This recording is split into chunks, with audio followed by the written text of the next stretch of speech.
All right, we're going to do Chapter 7 now on functions. We're going to do this a little differently, and what I mean is I'm going to go over the entire chapter. It's only about 15 pages.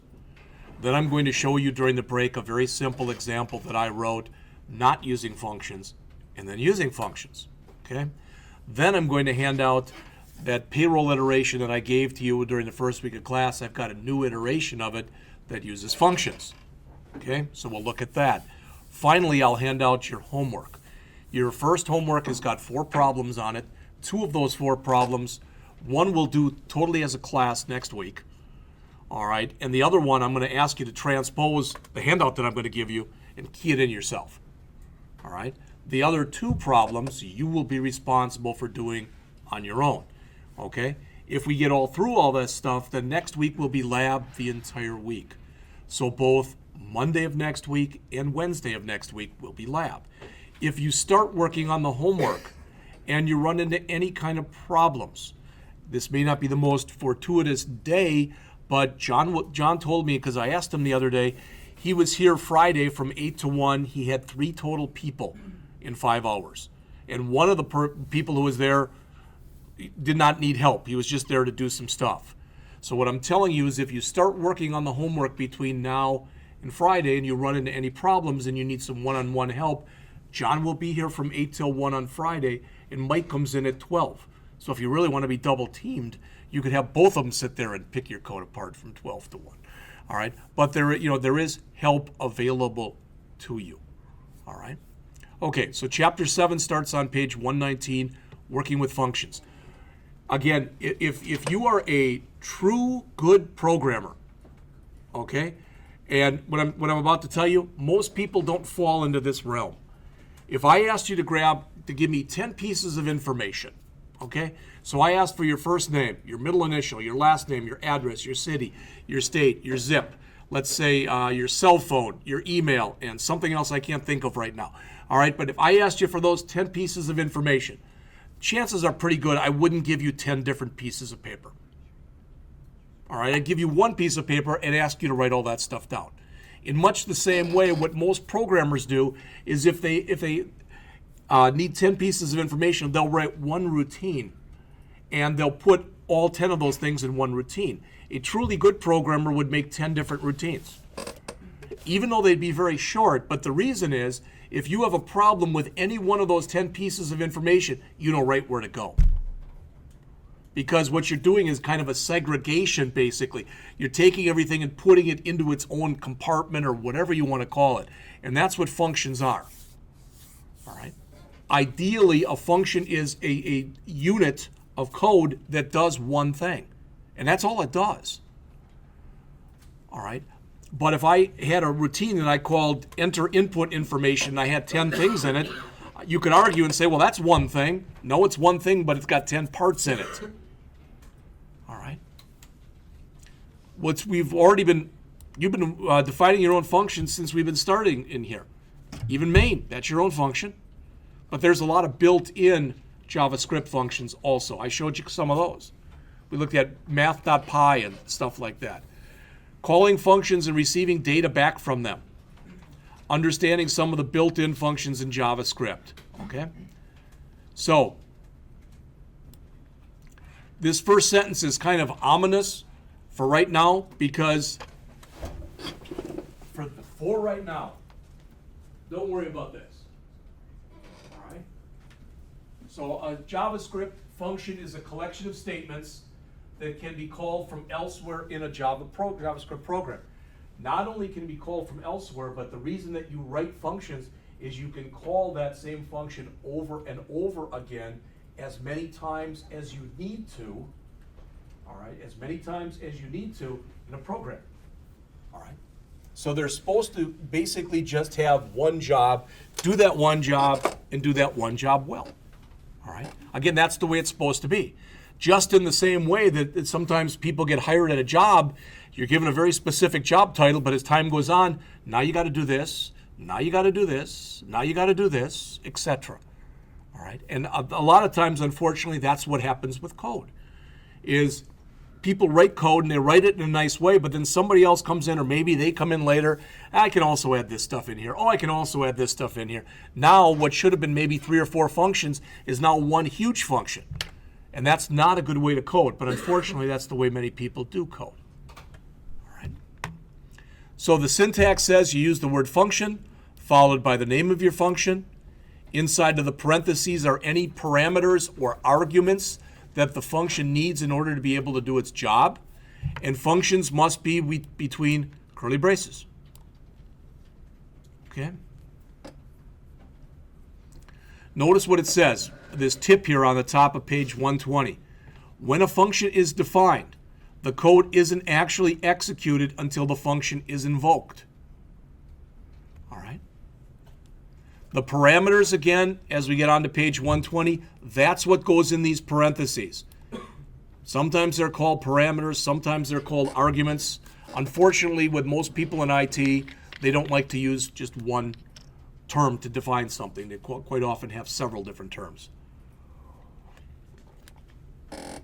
So here, and just imagine we wrote some code in here. It doesn't matter that there's nothing in there right now. The name of the function is my function. You know it's a function because it's got the word function before it. And in order to be able to do its thing, my function requires 2 parameters, which are called parameter 1 and parameter 2. So that's the function declaration. Here, that you see in blue, that's called the function invocation or the function call.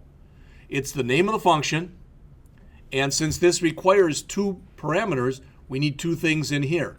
And whatever val1 and val2 are, they must be the same type as parameter 1 and parameter 2. And if you say, well, I don't get that, I'm going to show you a couple examples in just a couple minutes. All right. Now, they go through some stuff in here, and we can go through it, but it'll probably confuse you. Again, JavaScript is a very liberal language. And what I mean by that is in JavaScript, if you say that this requires 2 parameters like that and you only give it 1, you don't get an error message. It basically takes the other one and says, oh, that's just no. Most programming languages, it looks for if there's 2 here, there have to be 2 here, and if there aren't, it gives you an error message, not JavaScript. All right, it was written to be a very liberal language in that way. All right. So they've got, some more examples in here where they do a hello world and stuff. That's fine. Now, this scoping, you may or may not remember this, but I did mention it to you before, and I'm going to show you a very quick example. I'm just going to throw this up on the screen very quickly.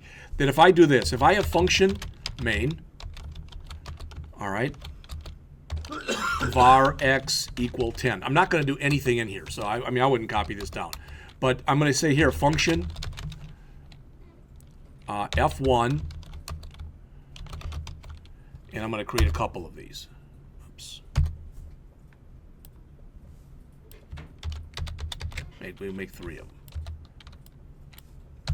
This x that I've declared in here is totally, it's not known in here. It's not known in here, and it's not known in here. This x is what's called local to function main. If I want to be able to use that x all over the place, then rather than declaring it main, I declare it outside of any routine. Now it's a global variable. So it's available, x is now available to main, and to F1, and to F2, and to F3. Most people who work in IT will tell you, try to minimize the number of global variables you have. If you have nothing but global variables in a program, you can get what are called side effects. And what that means is you do something you didn't mean to do. All right? Now, what if I don't want to do this? So I want to be a good programmer. I don't want to do this. So I want to define x in here, but I need x in F1, F2, and F3. All right? So I'm just going to put here x, x, and x. So now what I can do is when I call F1, I can pass it x. When I call F2, I can pass it x. When I call F3, I can pass it x. See? Now I've taken a local variable called x, and I've passed it, that's what it's referred to as, I passed x from one routine to another routine. That's considered a much better way to program. Maybe F2 doesn't need x and shouldn't even be allowed to see x. And if you say, I don't really understand all this x stuff, what are you talking about? Again, I like to go back to something that's non-IT related. Think about a bank. Think about the differences between what if you've got an account at a bank, I don't care what kind it is, but if you go in there and you go into a personal banker and you talk to them about getting a loan, they know things about you that a teller does not know. I mean, that should just make sense to you. All right? But if I took some information about me and I defined it out here, now it's available to everybody, to the personal banker, to the teller, to anyone who potentially works at the bank. I probably don't want to do that. All right, so bottom line is minimize the number of global variables you have. Ideally, you'll have none. That was the scoping stuff that they talked about in here. Functions can return values. They don't have to, but they can return a value. You're going to see an example of that in just a minute. You use the word return followed by whatever it is you want to return. All right, again, I'm going to show you an example of that in just a second.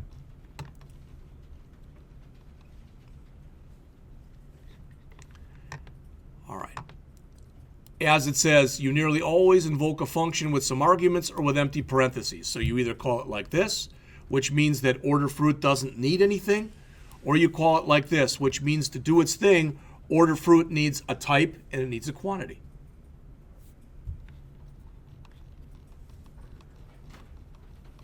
Now this is advanced right here, real advanced. I'm not sure why the author brought it up here or not, why they brought it up right here, but I'm on page 126. You can read this. We'll look at it this semester. We'll do a little bit of work with it this semester, but it'll become very important next semester. All right? You're used to seeing stuff like this. You've seen this before where we type in something along the lines of this. Var x equal 10. You know what that means now. I think you all do. Take the number 10 and assign it to the variable x. Okay? So in other words, what's here is a variable. Well, one thing that you can do is, in this language, is you can do something like this. Var y equals hello, and you can set it equal to a function. So you can treat functions as though they're variables. Again, this is something you can do in JavaScript that you can't do in most other languages.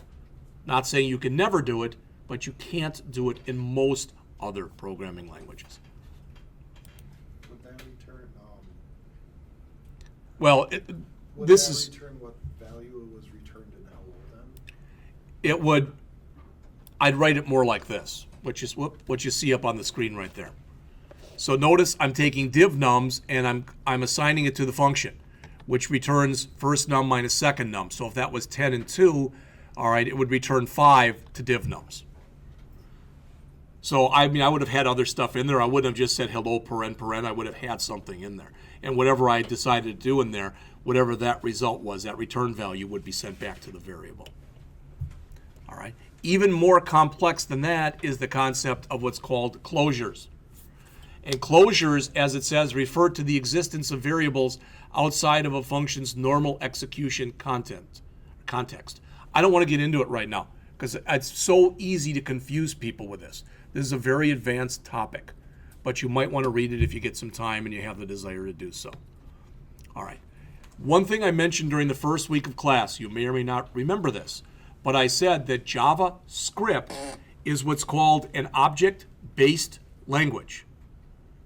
Java, which you'll take next semester, and I'm teaching that one, as far as I know, but Java is an object-oriented language. The difference between something that's object-based and object-oriented is a language like JavaScript that's object-based means you can use object-oriented concepts, but you don't have to. All right? When you've got a language like Java, which is an object-oriented programming language, you've got to use object-oriented concepts with whatever you do. The reason I'm telling you that is when you work with object-oriented stuff, you don't call call them functions, you call them methods. All right? All right. Dialog functions. Some of these we've looked at already. We've already looked at alert. We've already looked at prompt. But there's a third one that's called confirm. And notice what you get with confirm. So if you wanted to know if somebody wanted to go on or something like that, you could use a confirm box. And you actually can write code that will check to see if they press the OK button or if they press the cancel button. All right. Again, it's not used nearly as much as alert and prompt are, but it's another one that's available to you. Let me give you a little code example of that there.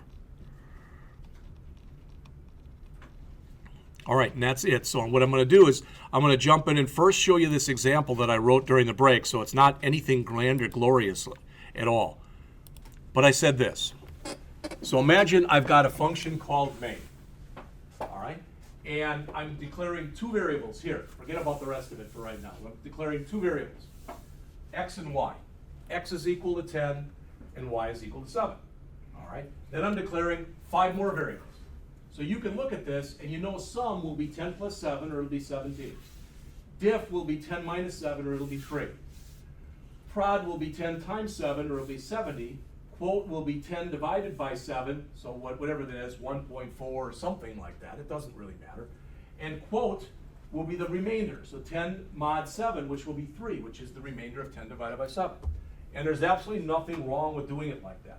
This is a short program. I could do an alert here before I had the curly brace, and I could print out all those values if I wanted to, and that would be fine. There's absolutely nothing wrong with this the way that it's written. Nothing. It's fine. But what happens again is over time, people start writing more code, more code, and more code, and more code. Ideally, when you write functions, you should be able to see the entire function on one page. Ideally.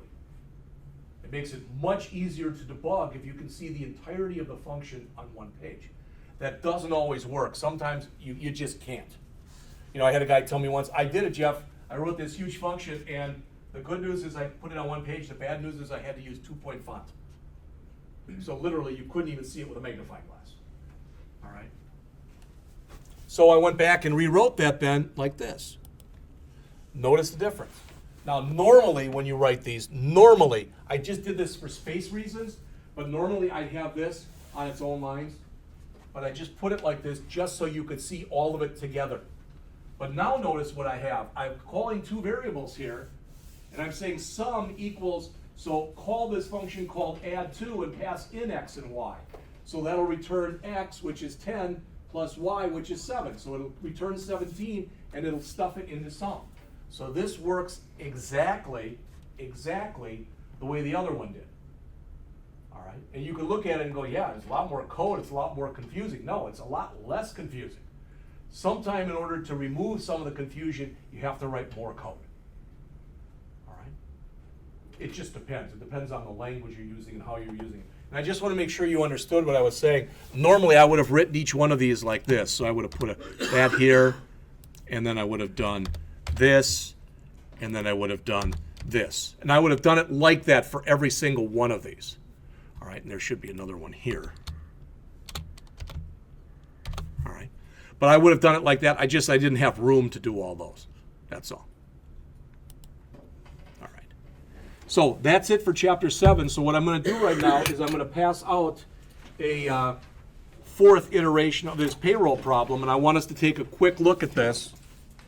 I have a question. Go ahead. Can a function change a local variable without a return? So if you didn't put like, you passed it x, but you didn't put return x, instead you put x plus 2, would that return the added I sum? get to give you a real political answer. The question was, can a function return a local variable that was passed into it, all right, but yet change it in the function and not pass it back? It depends on the language that you're using. With this language? In this language, if you change x in here, so if I come through here and at the top, I come in and I say x equals 100, all right, then it's going to add 107, and it's going to say that 10 plus 7 is 107. Would that change? It does not change it here. Okay. What actually happens here is it's what's called call by value. Yeah. So it makes a copy of that 10 and it puts it there, and a copy of that 7 and it puts it there. Right. So That's it's what it not does. called by reference. No, it's not call by reference. In fact, JavaScript doesn't really support much call by reference. They tried to keep the language as simplistic as they possibly could.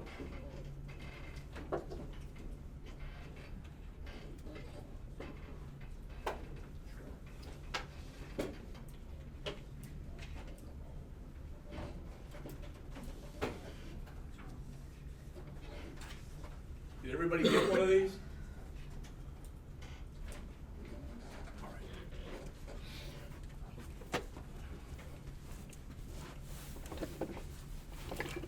All right, it's also up on the screen right here. You're going to have 4 homework problems, okay? The last problem is I want you to key this one in. Now, that said, you look at it and you go, ho, ho, ho, ho, ho. There's 200 frickin' lines in this program. Don't key in the comments. If you want to, you can. But the first, notice it's like 219 lines, and the first 105 of those lines are comments. Actually, the first 107 lines of those are comments.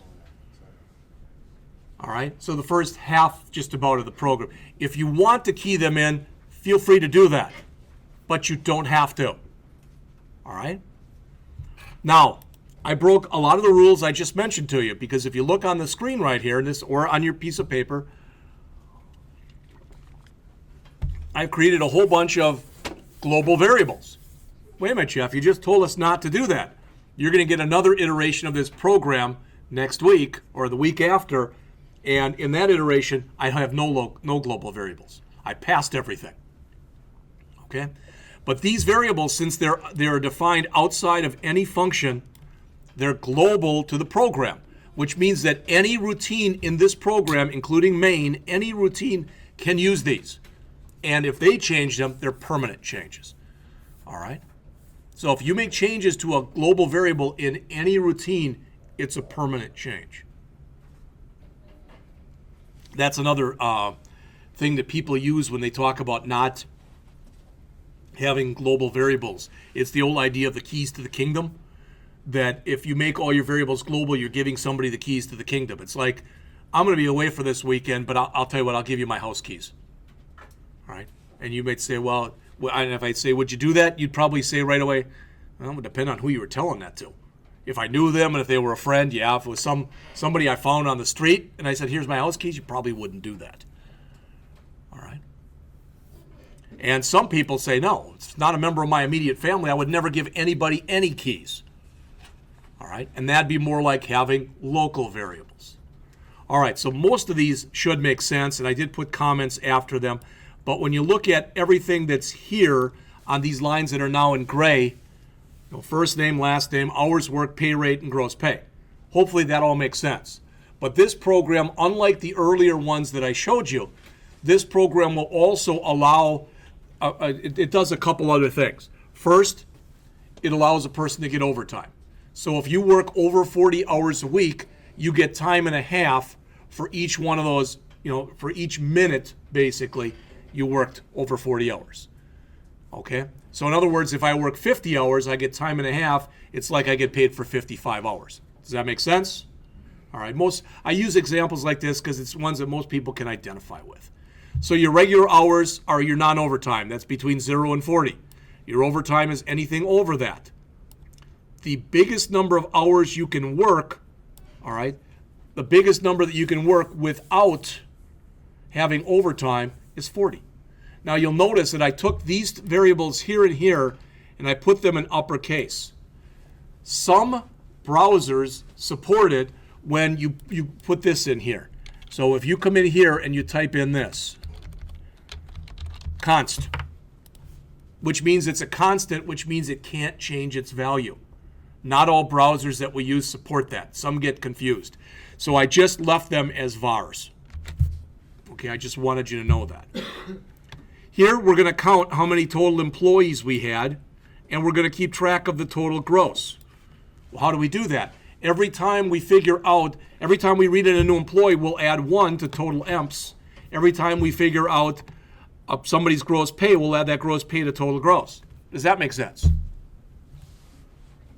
What you see here on lines 110 through 118, those are all numeric variables.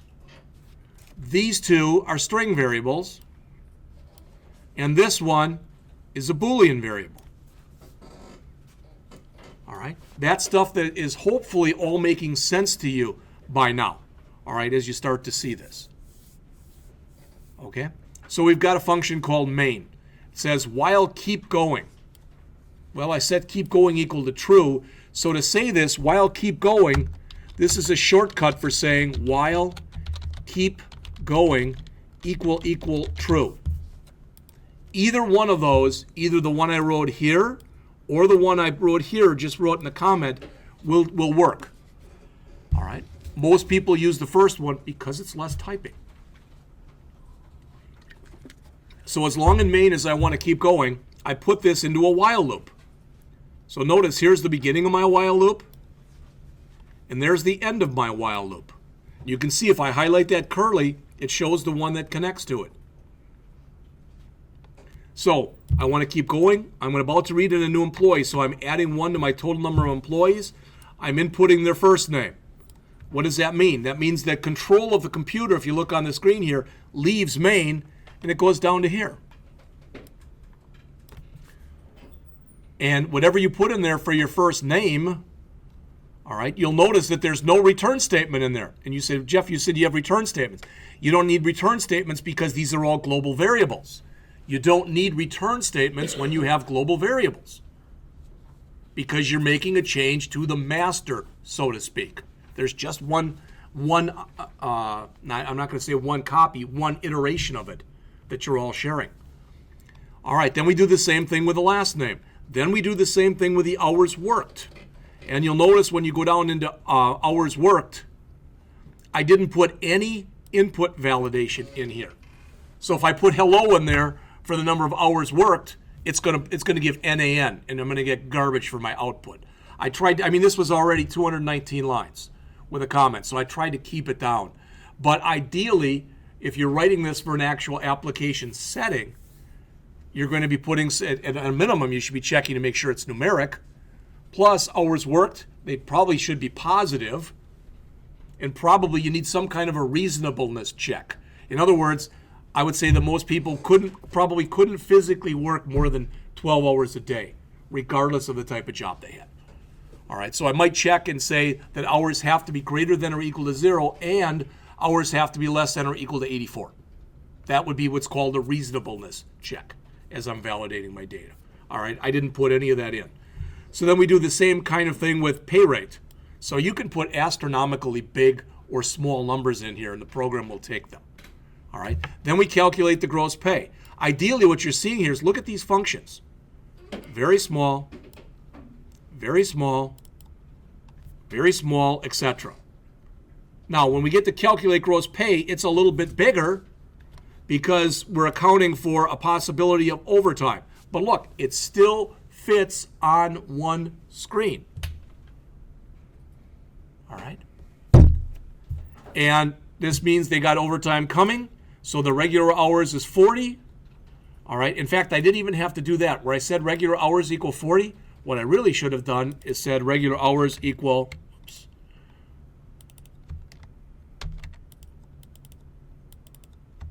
that, because that's a constant that is 40. And you might say, well, it's the same thing. Why? Just put in 40. Who cares? What if you got a strong union at this place and you get it so that full time instead of being 40 is now 35? What if you get no union at this place and instead of working 40 hours a week, you're now expected to work 50? All right? By putting max non-OT in there and using that constant all over the place, if later on this value changes, I only have to change it in one place, recompile the program, and run it, and boom, it changes it for every place. That's why you use constants. All right? Then we've got, we're outputting the information, so the first name, the last name, the pay rate, the hours worked, and the gross pay. when we get all done, so you may or may not have noticed it, it's kind of hard to see here. Move this down just a little. There's the beginning of my while loop. There's the end of my while loop. But after we finish that while loop, then we output the final payroll information. We don't want to do it in there because then we'd be outputting final information for each employee. That's not what we want to do. So if I run this, oh, not from there. I'm going to have to actually call it. So down on the bottom, oh, it does say main. Why isn't it calling that? Well, I'll tell you what, I'll do this anyway.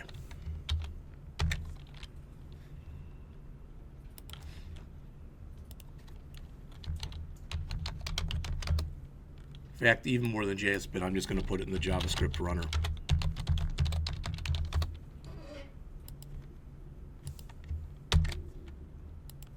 All right, so enter a first name, enter a last name, enter an hours worked, enter a pay rate. All right, so you can see all that appears to have worked. All right, I want to do it again.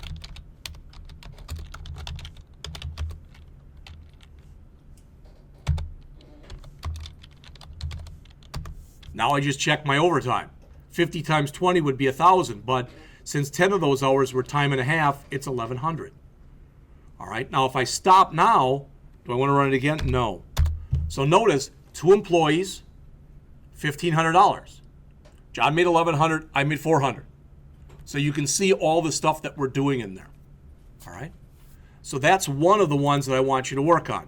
The other one, and this works out well because we'll have enough time to spend a couple minutes on this. I'm going to give you your homework, your first homework right now. And there it is. Come on. All right. So I've got hard copies of this as well. And it'll be on the P drive. I don't think I put it out there yet. So it'll be on the P drive and it'll be out on Blackboard. If you are ever looking on Blackboard and you say, hey, we had something that you went over in class and you didn't put it on Blackboard, then please email me and let me know right away. I try to make sure and keep them up to date as best I can. Occasionally I have a misstep. I forget to put something on one that was on the other one.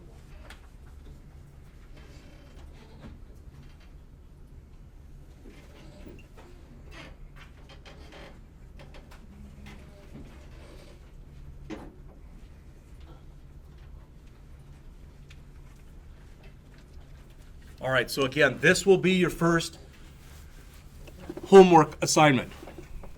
And notice on the very bottom, due Sunday, October 11, 2015. What that means is by that date, either have it on your H drive or email it to me by that date. If you decide to email it to me, do not email me .js files. All right, our spam filter does not allow that to take place. So put them in a folder, zip the folder, and send me the folder. If you say I don't know how to zip a folder, well, if you've got a folder on your desktop, you right mouse click on it, you go to send to, and you choose compress zip folder. That's all there is to it. Click that, and boom, there it is. So there's online and there's zipped online. All right, our spam filter will let stuff like that go through, but it does not let it go through if you just send .js files. All right, so again, 4 problems. Problem 1, write a JavaScript program to input 2 random numbers, each between 1 and 100. So we've looked a little at random numbers, but not a lot. So you're going to have to go online and look up random numbers. I will tell you that I've mentioned this to you before, but I'm saying it again. And that is if I go up and type in JavaScript random numbers. In fact, let's see, between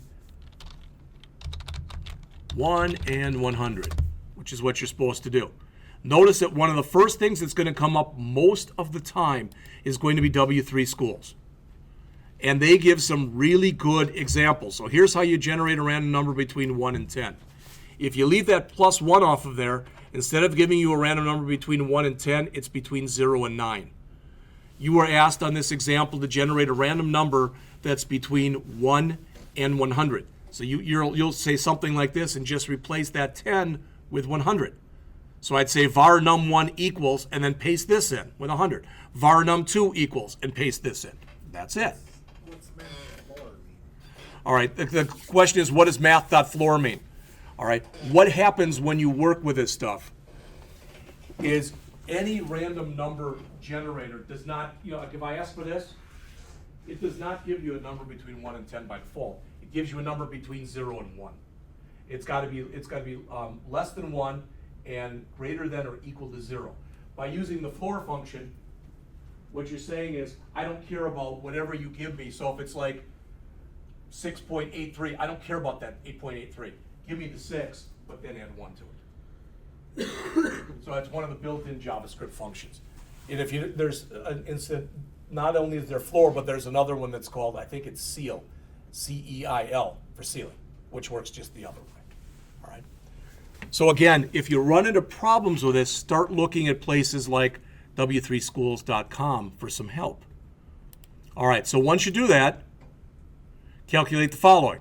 First number minus the second, first number, etc.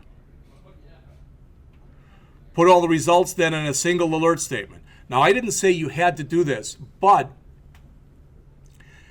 I'd suggest you try to use functions with this.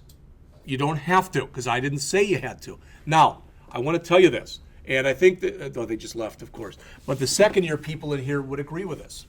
In fact, one of the second-year people, he's got one class to go before he graduates. Travis was talking, I heard him talking to John yesterday, and he almost had his program done, and John said, well, you got to put it, you got to call functions and put it in a loop, etc.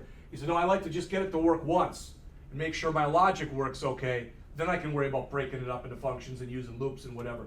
You might want to adopt a similar type of philosophy. In other words, you might want to just have a main and do everything in there. Don't think you have to type in, if this program is 50 lines long, don't think you have to type in all 50 lines. In fact, if I'm doing this, I'm going to generate my two random numbers, and then I'm going to create this variable that's called sum, which is going to be equal to what? Num1 plus num2, right? Then I'm going to do an alert to make sure that it works. Then I'll go in and add my next one. So I'll say diff, or difference, equals num1 minus num2. Then I'll do another alert. All right? And I'll do 1 an alert, 2 an alert, 3 an alert, 4 an alert, 5 an alert. Once I'm sure they're all working, then I'll just collapse that into one alert so it'll look more like this. That's a much better way to code.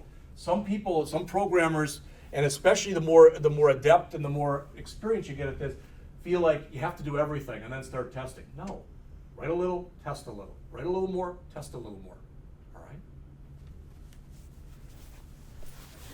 The problem is, you get a job as a programmer, you're under such big time constraints. So people just think, I've got to do as fast as I can, do this, then I'll test it. That's still not a good way to do it. All right? One of the guys that used to work here, Doug Tabbitt, he was a teacher when we had our security program. One of his sayings is, want it bad, get it bad. All right? And it really makes a lot of sense. All right, so that's the first one. The second one, write a JavaScript program that lets a user enter in, again, a number between 1 and 1,000,000. You can use random numbers on this. You don't have to. It's up to you. And then print out whether or not the number is a leap year. Again, do not allow any non-numeric or negative number input. So a leap year is a year, everybody says, well, it's every 4 years. That's true most of the time. Next year will be a leap year. All right? The year 2100 will not be a leap year.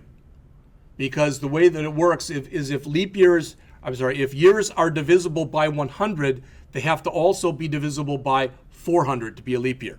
So 2100 won't be a leap year, 2200 won't be a leap year, 2300 won't be a leap year, 2400 will be a leap year. And I'm looking at it this way, that I'd be 143 when 2100 comes up anyway, so I'm not going to really worry about it, whether or not it's a leap year. All right? So that's the second one. The third one, this one we're going to do in class next week. So if you want to come in for class on Monday, this is the one we're going to do as a class. All right? Create a JavaScript program which simulates a coin flip. Use a random number, 0 for heads, 1 for tails, or vice versa. And I gave a thing in here. This is just one of millions of URLs that discuss a little bit about random numbers. So if I come up and bring that one up, I don't want to say CURL, I just want the URL. Someone has poached this page. Oh, that's pretty neat. Okay, I just did it 2 days ago.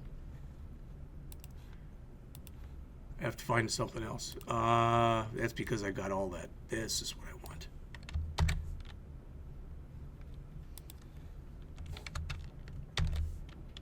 There we go. Random number generation in JavaScript. Maybe not the best article, but it was fairly short, and I thought it did a fairly nice job of explaining what's going on in there. All right? So you're going to simulate a coin flip. You can ask the user. Literally, if you say you want it done 1,000,000 times and you run the program, you got 1,000,000 of them right there. That's how fast it goes. All right? Finally, I want you to rekey in the program I just gave you. These are the comments here. So that's at first 100+ lines. You do not have to key that stuff in, although you can if you want to. All right, but you do not have to. For each one of these programs that you're being assigned to do, use a loop so you can run the program over and over and over again. So once you get it to work, put all that in a loop. And if you say, well, I don't know how to do that, look at the example that I just gave you where I use that keep going, because that's the kind of thing I'm looking for. And the only reason I want you to do that is I want to be able to run the program again and again and again without having to reload it every time. Okay? And validate input. So here, write a number that says input 2 random numbers, each between 1 and 100. Well, if you use Java's math.random, you don't have to validate anything because it's the system's creating them for you. If you ask the user for an input, and for example, if you asked them for an age, and I told you this example before, we said the age had to be between 1 and 125, there's 3 things you got to check. You got to make sure that it's numeric. You got to make sure that it's greater than or equal to 0, or 1, or whatever you say, and you got to make sure it's less than or equal to 125. That's validating your input. All of these should also work. You can either do them like I've done them in that JavaScript runner, or you can do them inside of jsbin.com, all right? Or you can put them inside of an HTML page. And when I say that, you put the call in there. This is all the stuff that I did for you a couple weeks ago. So what we're going to do when we go through this program on Monday, I'm going to write the program, and I'm going to show you all 4 of those ways that we can either run it in JSBin, or we can run it in the JavaScript runner, or we can put it directly in, which is the worst thing to do, writing obtrusive JavaScript right in our HTML, or write unobtrusive JavaScript. So you'll see all 4 of those ways of doing it on Monday. So if you wanted to get started, if you do, you can already start by just keying in that example. I expect all these examples to work. If you say, hey, I've been busting my butt on this, I'm not sure why this doesn't work, come ask me, ask John, ask Mike if it's the afternoon. All right? Questions on what you're being asked to do? All right, so I'm going to save this right now to make sure that it's out there. So do a save as.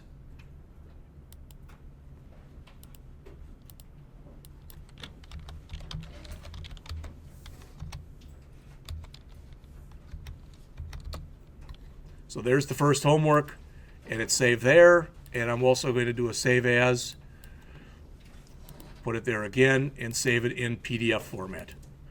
So it is now out there on the P drive. I will take everything that I just put out there on the P drive, and I will copy it over to Blackboard momentarily.